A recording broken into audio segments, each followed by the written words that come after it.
Assalamualaikum warahmatullahi wabarakatuh. Selamat pagi, siang, sore, ataupun malam dimanapun Anda berada. Kembali lagi bersama saya, Chef Frilen Abdul Ardiansyah. Hari ini saya akan menjelaskan salah satu materi matematika, yaitu materi transformasi geometri. Nah, kita sudah masuk ke dalam materinya.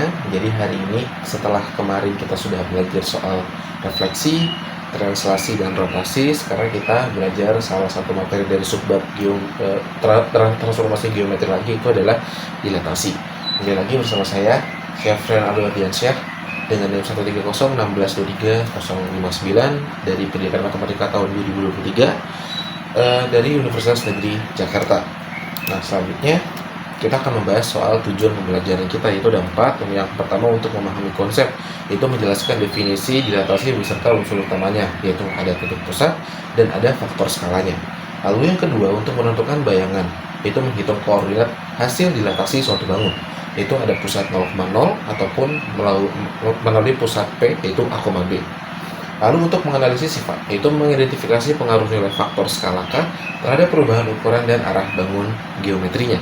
Lalu yang terakhir ada visualisasi, yaitu mendemonstrasikan transformasi dilatasi secara geometris menggunakan aplikasi GeoGebra. Selanjutnya, apa sih itu dilatasi dalam kehidupan nyata? Setelah kemarin kita sudah belajar soal refleksi, yaitu pencerminan, translasi atau perpindahan, dan rotasi, yaitu perputaran. Nah, kalau di dilatasi ini apa sih sebenarnya? Dalam kehidupan nyata, banyak sekali contoh dari penerapan dilatasi ini. Yaitu yang pertama ada zoom in dan zoom out. Yaitu ketika kita ingin memfoto suatu benda atau pemandangan, biasanya kita memperbesar atau memperkecil jarak di kamera kita, ataupun bayangan. Ketika kita menyenter bayangan secara dekat, maka bayangannya itu juga akan menjadi lebih pendek. Sedangkan kita akan menyenter bayangan dari arah yang lebih jauh, itu nanti bayangannya akan membentuk lebih panjang atau lebih besar. Nah, lalu ada juga pupil mata. Mata manusia jika dalam keadaan gelap, pupil matanya itu akan menjadi lebih besar dari biasanya. Sedangkan ketika kita ada di tempat yang lebih terang, itu pupil mata kita akan menjadi lebih kecil. Nah, itu adalah salah 3 atau beberapa contoh dari penerapan transformasi dari dilatasi ini. Nah, lalu apa sih itu transformasi dilatasi? Nah, suatu transformasi dilatasi itu adalah suatu transformasi yang mengubah ukuran untuk memperbesar atau memperkecil suatu bangun geometri, tetapi tidak mengubah bentuk tersebut. Nah, jadi itu tidak membentuk bentuk dari bangun datar tersebut ya. Nah, lalu sekarang kita lanjut untuk unsur utama dilatasinya. Itu ada titik pusat P, yaitu titik acuan pembesaran atau perkecilan gitu ya. Lalu ada faktor skalanya, itu adalah nilai penentu seberapa besar atau kecil perubahan ukuran dari dilatasi tersebut. Nah, lalu kita masuk ke rumus nih. Untuk rumus dilatasi itu ada 2, yaitu dilatasi pada pusat O 0,0 dan dilatasi pada koordinat P, A, B dengan skala K. Nah, untuk pusat 0,0, misalnya kita mempunyai suatu koordinat A, yaitu X, Y, akan didilatasikan dengan D 0,K. Artinya ini adalah D dengan pusat 0 dan skala K, seperti itu. Lalu nanti akan membentuk bayangan itu adalah A aksen, K dikali X dan K dikali Y, atau skala dikali X dan skalanya dikali dengan Y-nya. Hanya seperti itu saja. Nah, jika dilatasi dengan pusat yang lain, misalnya A, B, itu dengan skala K, maka nanti hasilnya akan menjadi A, X, Y dengan dilatasi dengan pusat A, B, skalanya, dan nanti bayangannya akan membentuk sebuah rumus, yaitu A ditambah K dikali X, X min A, B ditambah K dikali Y min B, seperti itu. Nah, lanjut. Nah, sekarang kita masuk ke pengaruh nilai skalanya. Nah, jika untuk nilai K yang lebih dari 1, nanti itu bangunnya itu akan diperbesar dan bangunan nanti akan searah dengan bangunnya. Nah, maksudnya gimana tuh? Nanti bakal saya jelaskan lagi. Nah, untuk yang kedua, dengan range itu ya, itu ada 0 sampai K, dan 0 kurang dari K dan K kurang dari 1, itu nanti bangunnya akan diperkecil dan searah. Lalu untuk K yang kurang dari 0, itu bangunnya akan berlawanan arah atau terbalik. Nah, Jika K-nya itu sama dengan min 1, itu dia sama besar, tapi hanya terbalik. Seperti itu ya. Dengan bangunan awal dia sama besarnya, tapi dia hanya bentuknya terbalik saja. Jika K yang kurang dari 1, maka bangunannya itu nanti akan diperbesar dan bangunannya akan terbalik. Seperti itu. Nah, gimana sih bentuknya? Nanti kita bakal bahas di contoh soalnya. Nah, ini sekarang kita masuk ke contoh kasus yang pertama. Diketahui segitiga ABC dengan titik A 2,1, B 4,1, dan C 4,4 dilatasi dengan pusat O 0,0 dan faktor skala K sama dengan 2.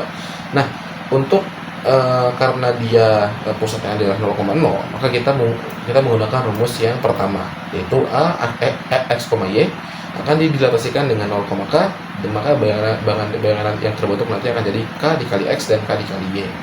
Ini gampang, tinggal dikali saja. Jadi kita misalnya punya A aksennya itu 2 kali 2 dan 1 kali 2. Nah, maka hasil dilatasi untuk A adalah A aksen sama dengan 4,2, yang B aksen itu adalah 8,2 dan C aksennya itu adalah 8,8.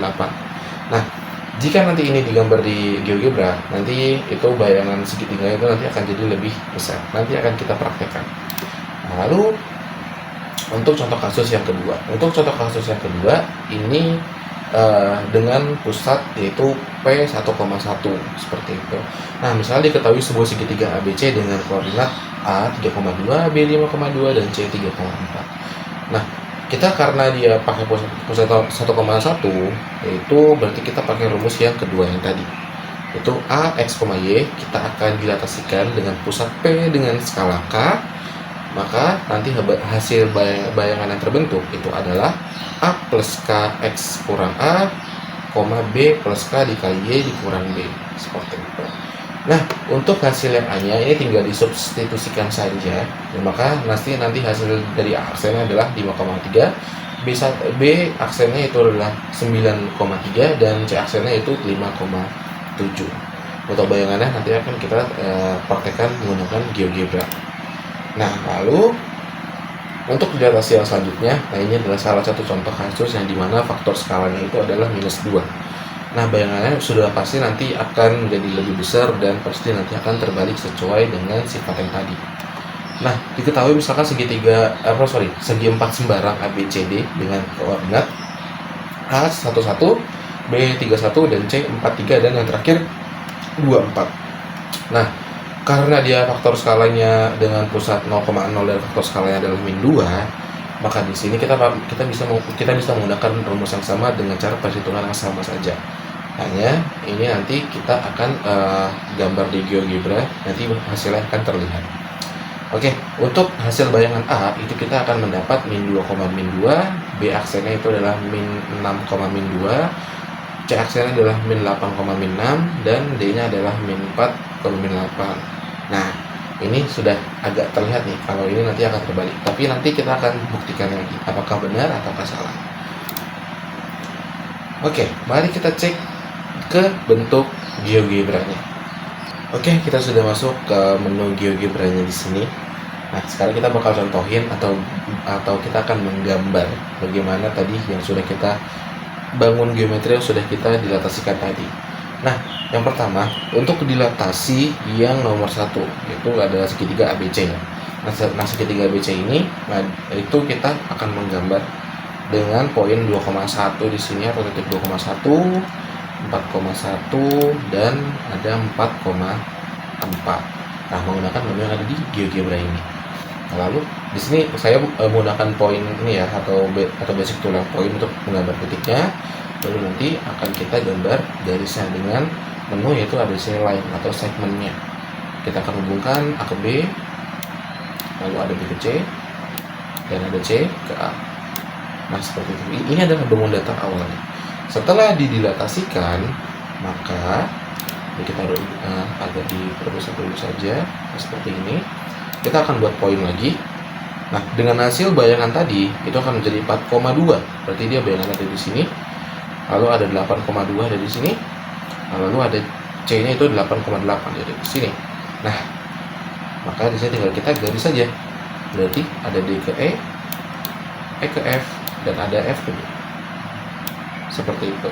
Nah, bisa kita lihat di sini yaitu bangunnya itu setelah ini kan bangun awalnya, dan ini adalah bangunan setelah dilatasikan. Nah, di sini sudah terlihat bahwa bangunan itu akan menjadi lebih besar. Nah, tergantung dengan faktor skala yang tadi kita masukkan. Nah, harusnya di sini dia jadinya itu adalah A aksen, B aksen, dan C aksen, tapi karena ini di GeoGebra belum saya setting, jadi bisa kita ubah dulu deh. Coba. Nah, di sini kita bisa klik titiknya dan klik kanan di mouse atau di keyboard juga bisa. Ini kita ganti jadi A aksen. Yang ini kita ganti menjadi B aksen. Itu, dan yang ini kita ganti menjadi C aksen. Seperti itu. Mantap. Nah, jadi seperti itu untuk contoh yang satu. Nah, yang dimaksud oleh titik pusat itu seperti apa sih? Jadi kan tadi kan kita punya titik pusat tadi itu adalah 0,0 atau di O 0,0. Nah, kita bisa buat titik pusat di 0 sini, dan kita akan mengganti dia dengan misalkan pusat O seperti itu. Nah, sebenarnya untuk dilatasi ini masing-masing bangunan itu nanti akan saling berkoordinasi. Nanti titik-titiknya dari A aksen, B aksen, C aksen itu akan membuat sebuah garis lurus. Nah, garis itu yang setelah kita dilatasikan itu tetap menjadi lurus. Nah, itu disebut dengan koordinasi. Nah, contohnya di sini. Misalkan kita akan menggaris dari titik O ke A. Nah, dia itu ada garis lurusnya. Jadi sekarang dari titik pusat B ke B. Sini kira-kira. Nah, itu juga bentuk garis lurus. Sekarang dari titik pusat O ke C. Nah, sama kan? Nah, itu akan tetap menjadi sebuah garis lurus, tidak belok-belok, tidak mencong kanan kiri. Nah, itu yang disebut dengan salah satu sifat dari dilatasi juga, yaitu saling titik-titiknya itu saling berkoordinasi terhadap garisnya, seperti itu. Nah, sekarang kita bakal lanjut ke soal yang kedua. Untuk soal yang kedua, kita sekarang menggambar titik pusat di A, B ya. Nah, karena di sini titik pusatnya A, B, berarti di sini 1,1 ya untuk yang di nomor 2. Jadi kita gambar poin di 1,1.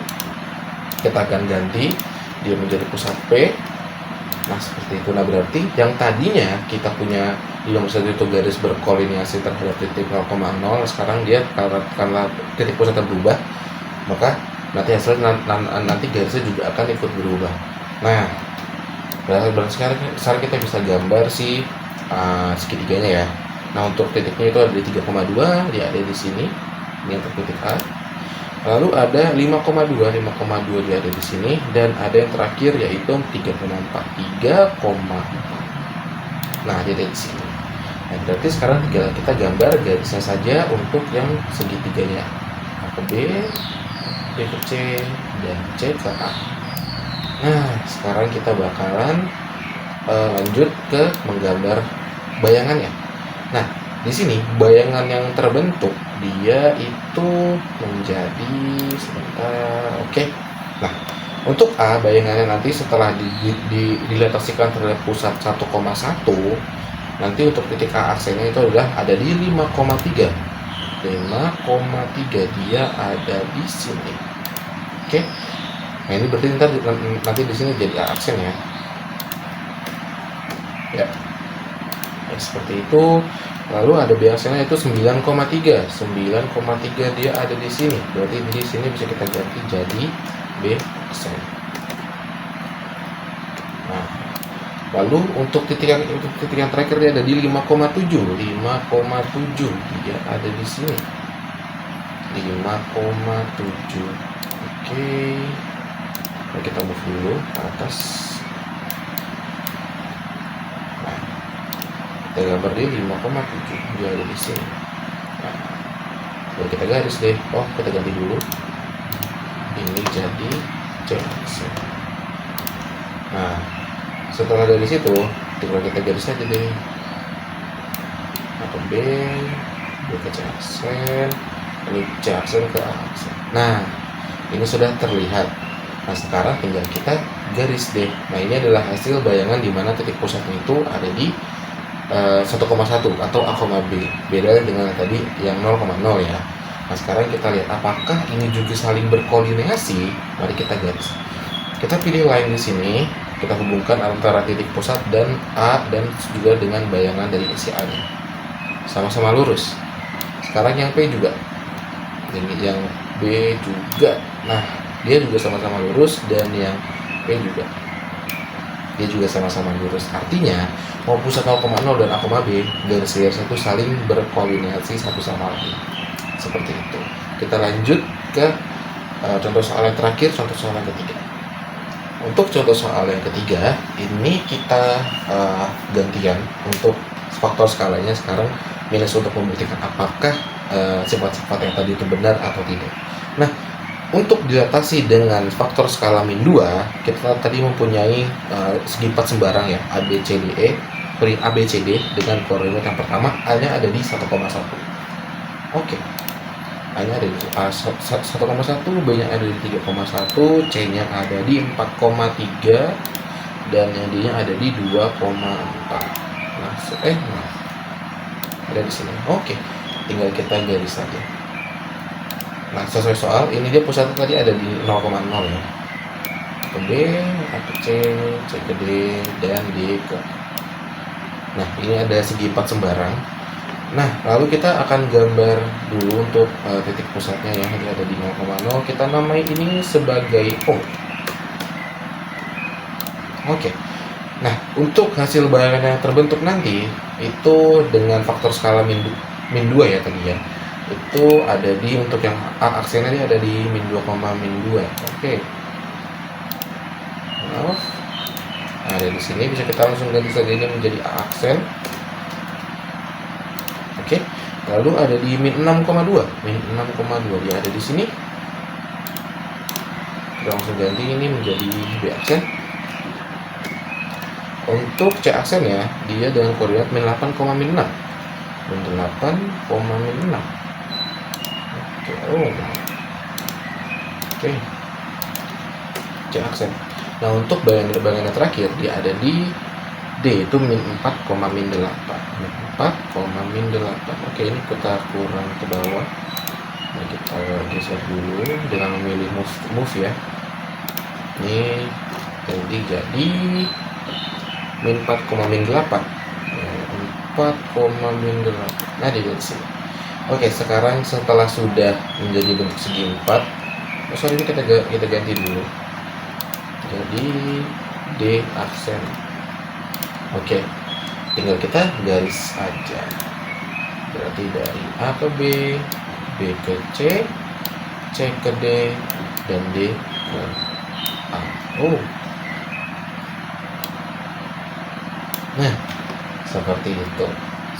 Di sini sudah bisa terlihat bahwa dia bentuknya itu sama, tapi